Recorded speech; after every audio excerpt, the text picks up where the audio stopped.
अस्सलाम वालेकुम students, I hope आप सब ठीक होंगे। आज का हमारा लेक्चर है 1.4 का इंट्रोडक्शन हम करेंगे। ये बिल्कुल सेम है जैसे हमने 1.3 का इंट्रोडक्शन किया था, जस्ट इसमें क्या डिफरेंस है कि वहाँ हमने क्या किया था। फर्स्ट टॉपिक हमने डिस्कस किया था कि हमारे पास दो मैट्रिसेस में एडिशन कब पॉसिबल होती है। देन हमने डिस्कस किया था commutative law, associative law, additive inverse और एडिटिव आइडेंटिटी। ये चीज़ें हमने डिस्कस की थी, बट ये सब कुछ हमने डिस्कस किया था विद रिस्पेक्ट टू एडिशन। तो आज जो हम डिस्कस करेंगे इसमें हमने क्या करना है, यही सब कुछ डिस्कस करना है but with respect to multiplication. तो हम मल्टीप्लीकेशन ऑफ मैट्रिसेस को फर्स्ट ऑफ ऑल डिस्कस करते हैं। मल्टीप्लीकेशन ऑफ मैट्रिसेस किस कब पॉसिबल होती है। जिस तरह हमने पढ़ा था एडिशन में कि अगर दोनों मैट्रिसेस का ऑर्डर सेम हो तो उनकी जो एडिशन होती है वो पॉसिबल होती है। इसी तरह मल्टीप्लीकेशन के लिए भी कोई रूल होगा, तो वो रूल क्या है कि two matrices A and B are conformable for multiplication and giving product A B if the number of columns of A is equal to the number of rows of B. वो क्या कह रहे हैं कि जो टू मैट्रिसेस हैं उसमें multiplication कब पॉसिबल है कि अगर एक मैट्रिक्स, जो हमारे पास एक मैट्रिक्स ए है, इसकी जो नंबर ऑफ कॉलम्स हैं वो इक्वल हो to the number of rows of B. क्या मतलब है इसका कि इसमें कितने कॉलम्स हैं, इसमें हमारे पास कितने कॉलम्स हैं, 2 कॉलम्स हैं, तो इसमें हमारे पास क्या होनी चाहिए, 2 रोज होनी चाहिए। ठीक है, हमारे पास नंबर ऑफ कॉलम्स जो है फर्स्ट मैट्रिक्स के वो सेकंड मैट्रिक्स की रोज के इक्वल होने चाहिए। इसमें हमारे पास कितने कॉलम्स हैं, 2 कॉलम्स हैं। इसमें हमारे पास कितनी रोज हैं, 2 रोज हैं। तो नंबर ऑफ कॉलम्स जो हैं वो इक्वल होने चाहिए नंबर ऑफ रोज के, सेकंड मैट्रिक्स की रोज के इक्वल होने चाहिए। एग्जाम्पल कर लेते हैं। Let A is equal to 1, 2, 3 and 0 and B is equal to 4 and 1। Here number of columns of A is equal to the number of rows of B. So A and B matrices are conformable for the multiplication. Multiplication of two matrices is explained by the following examples. हमने यहाँ पे first of all अभी तक क्या discuss किया, हमारे पास जो फर्स्ट मैट्रिक्स है उसके नंबर ऑफ कॉलम्स जो हैं वो इक्वल होने चाहिए नंबर ऑफ रोज के।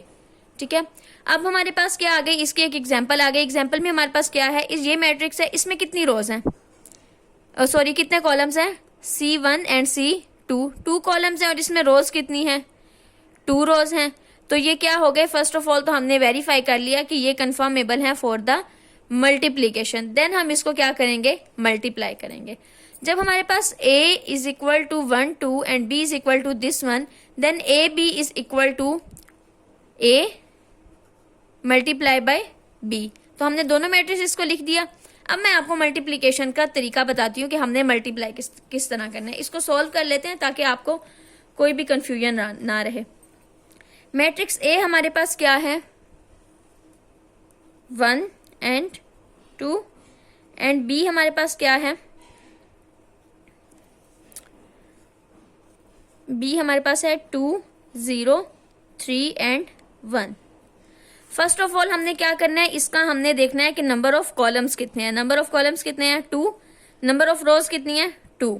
तो क्या हो गया, ये दोनों इक्वल है, तो हम क्या कहेंगे कि ये क्या है, कंफर्मेबल है for the multiplication. First condition satisfy हो गई। देन हमने क्या करना है, हमने इसकी मल्टीप्लीकेशन करनी है। अब मल्टीप्लीकेशन कैसे होगी, A B is equal to first row, हमने क्या करना है, इसकी हर एंट्री को इसके हर कॉलम में इस तरह मल्टीप्लाई करना है, 1 into 2 plus 2 into 3। First entry को फर्स्ट एंट्री से मल्टीप्लाई करना है, सेकेंड एंट्री को सेकेंड एंट्री से मल्टीप्लाई करना है।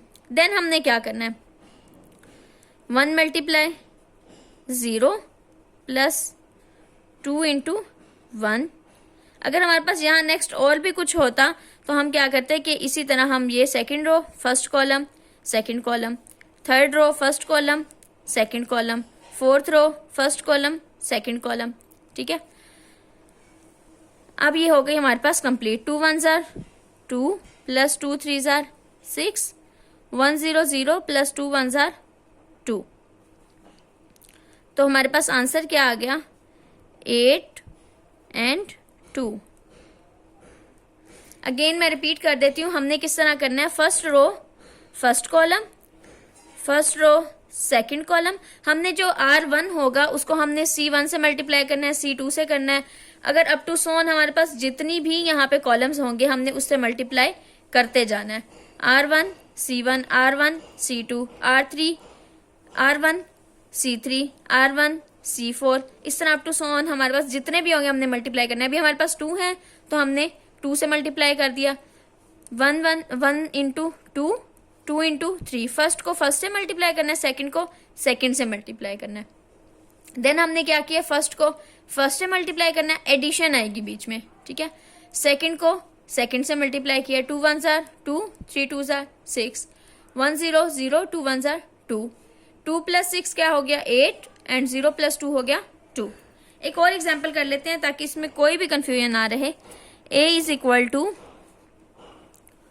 1 2 3 एंड -3 एंड d हमारे पास क्या है, -1 3 0 एंड 2। देन हमारे पास ए बी क्या होगा,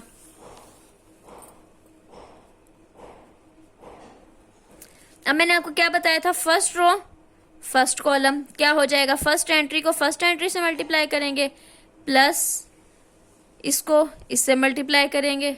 then first row second column 1 into 0 plus 3 into 2।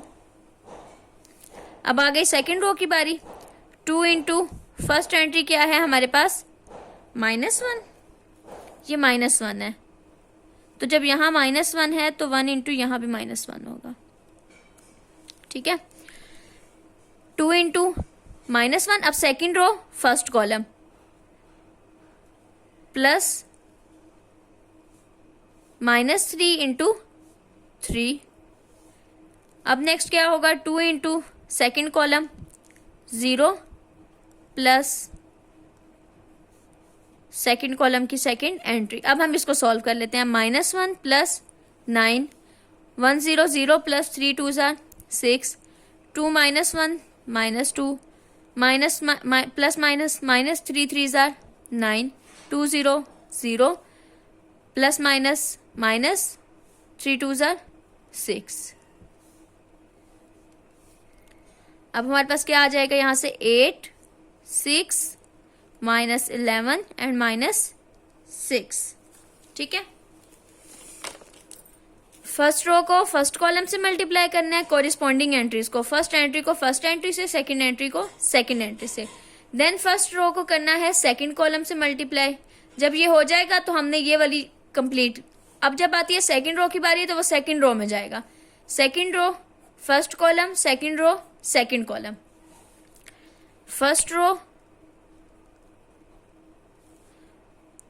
बल्कि नहीं इस तरह नहीं, R1 and C1, then R2 R1 C2, then R2 C1 and R2 C2, ठीक है।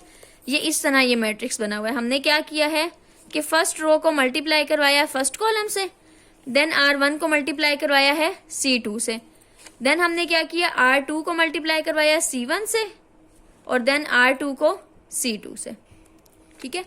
ये इस तरह है। आई थिंक ये थोड़ा रह गया, मैं इसको दोबारा यहाँ राइट कर देती हूँ।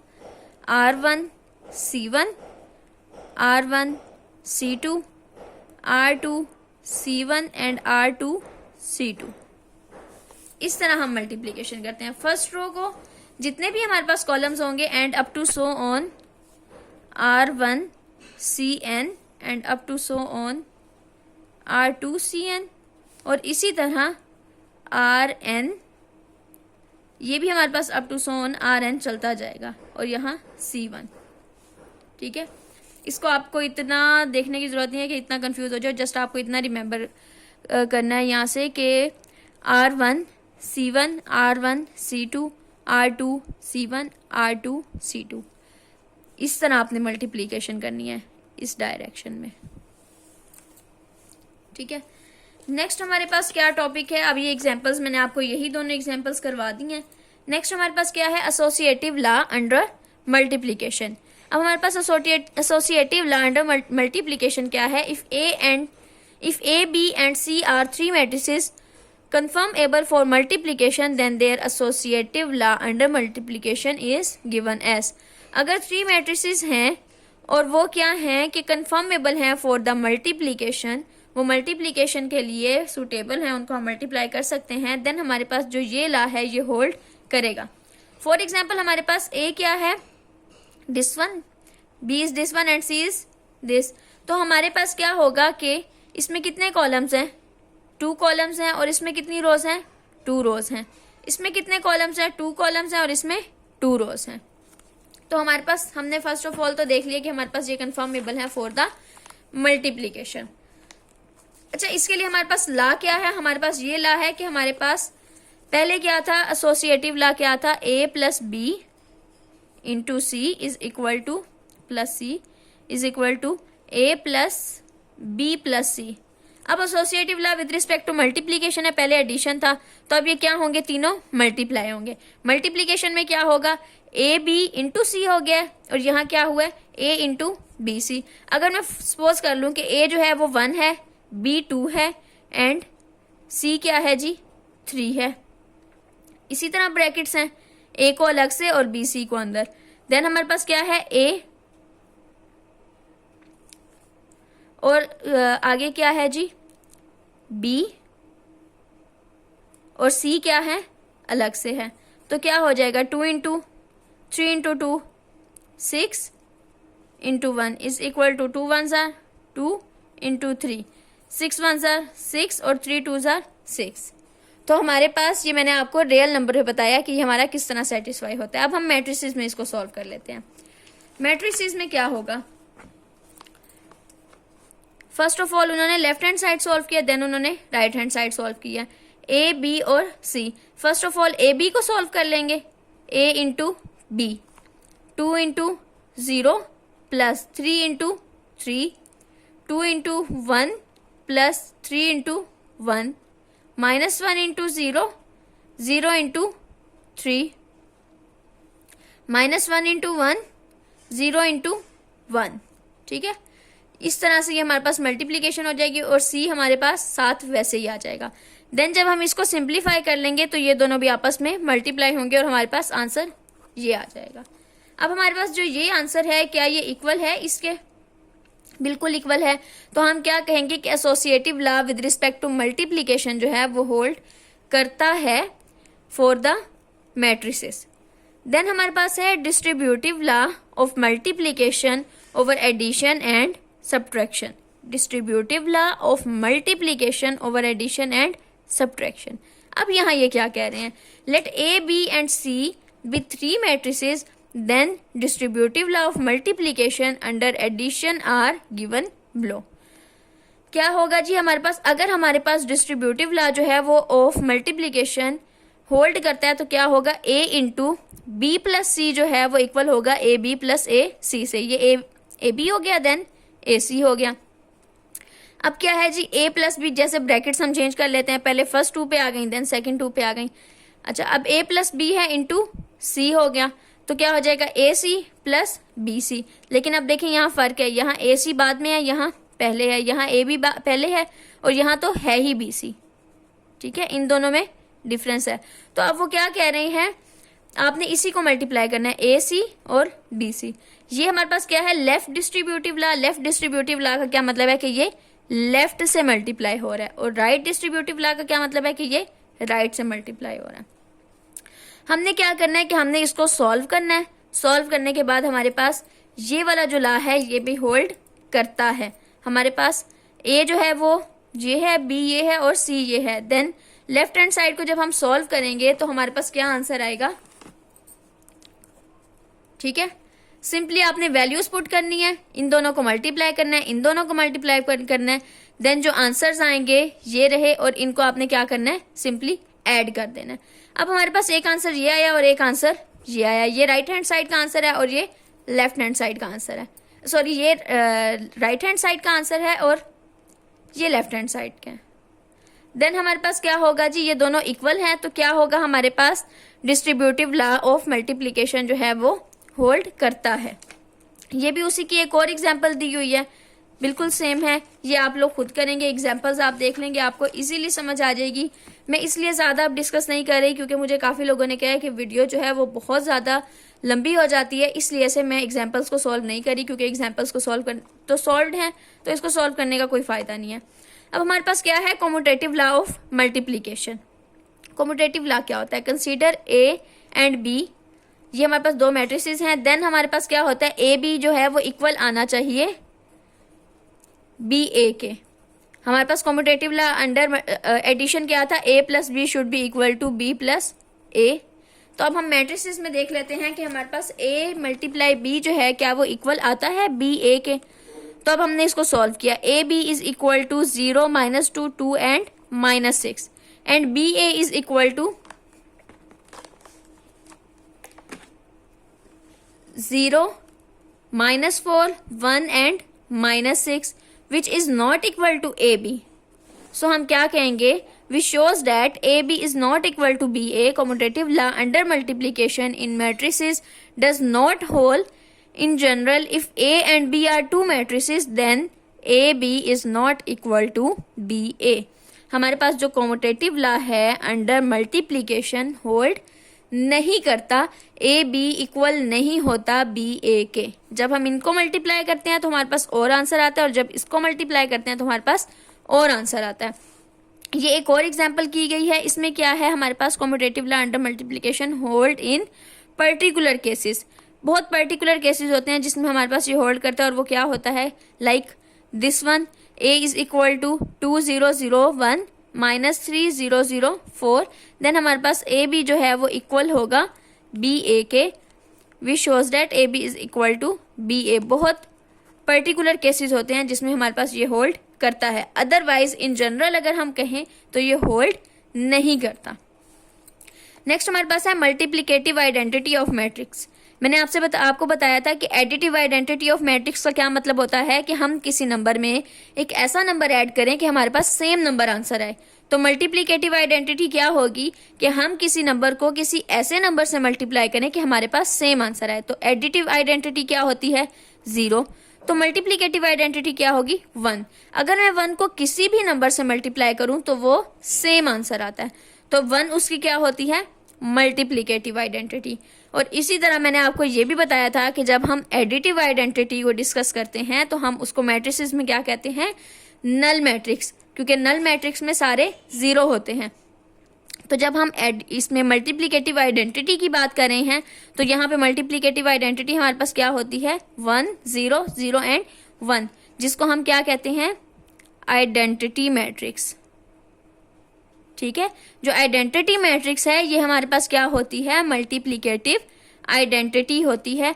हम इसको किसी भी नंबर से मल्टीप्लाई करें तो ये क्या होता है, सेम आंसर आता है। फॉर एग्जाम्पल ये एक मैट्रिक्स था ए, और इसको मल्टीप्लिकेटिव आइडेंटिटी, ये जो हमारे पास आइडेंटिटी मैट्रिक्स है इसको मैंने क्या नाम दे दिया है, बी का। ठीक है, अब जब ए को बी से मल्टीप्लाई किया तो आंसर क्या आ गया, अगेन ए आ गया। ठीक है, तो इसका क्या मतलब है कि identity matrix is the identity of A, या B matrix is the identity of A, which shows that A B is equal to A is equal to B A.